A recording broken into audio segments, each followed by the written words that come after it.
karagkarag, welcome back to my vlog. Isang maganda at maulan na gabi sa inyong lahat mula dito sa Lasak City. Huwag kayong magtaka sa aking menopausal distraction look. Alam niyo na kung saan ako galing. Of course, galing akong Vietnam. Nakichismis ako doon sa mga kaganapan sa Best of Vietnam Exhibition Ao Dai. Show ba yung tawag nun mga karagkarag? Kung mali ako, comment down below.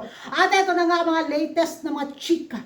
Mga pinagchichismisan ng mga active na mga chismosa sa social media sa naganap na Miss Cosmo Best of Vietnam Exhibition. Na kung saan nataranta ang mga chismosa kanina mga karag-karag.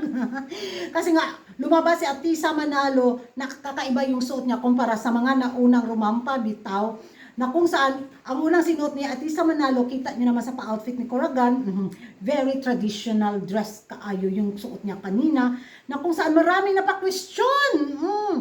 Ano daw at ano daw nangyari doon sa nag-trending na mga pa-print bitaw na para sa isusuot ng mga kandidata nararampa sa gabing ito. Tapos yung kay Atisa Manalo, bakit daw iba?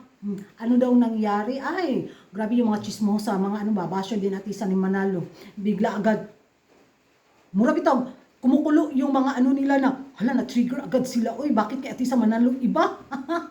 Tapos bigla natahimik ang algorithm ng mga chismosa.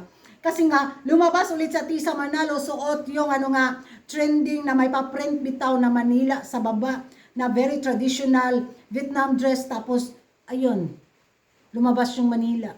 Rumampa si Atisa, pak, na kung saan napalakpak ang mga audience. Walang halong bias na reaction vlog to mga karagkarga. Sa sariling opinion ko lang. Sa sariling gusto at paniniwala, magkaiba-iba tayo, magrespetuhan lang tayo. Sa kanyang performance kanina mga karagkarag sa Best of Vietnam, ang relax niya tingnan. Ang gaan tingnan ni Atisa Manalo. Walang hindi siya pressure bitaw sa kanyang naging performance. Para siyang kalmado yung naging performance ni Atisa Manalo. At of course, karagkarag, ang face card. Guwapa jud as in lami kaysa sa paon ng iyang ka-beauty ba. Nung lumabas siya kanina, sabi ko talaga, ay, ibang aura yung nakita ko.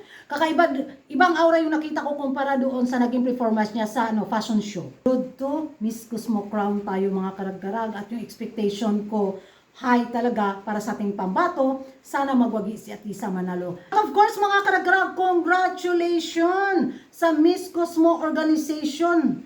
Kakaiba yung pinakita bitaw nila sa pageant na to, yung pagmamahal sa kultura at tradisyon ng bawat bansa.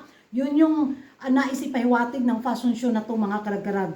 Yung pa-print nila doon sa mga pa-dress na mga kandidata bitaw, nakaka-touch, nakakataba ng puso. Yung pinapahalagahan din nila yung kultura at tradisyon ng ibang bansa, di ba? Pinag-isa nila ba, which is bravo, kudos Miss Cosmo Organization. Oy, sana magtuloy-tuloy yung ganitong mga pa-eksena sa Miss Cosmo pageant hanggang sa mga susunod na taon. Sana hindi mawala yung ganito bitaw at hindi mapalitan ng sobra bitaw mga paglaram-glamoroso na wala na sa lugar, di ba?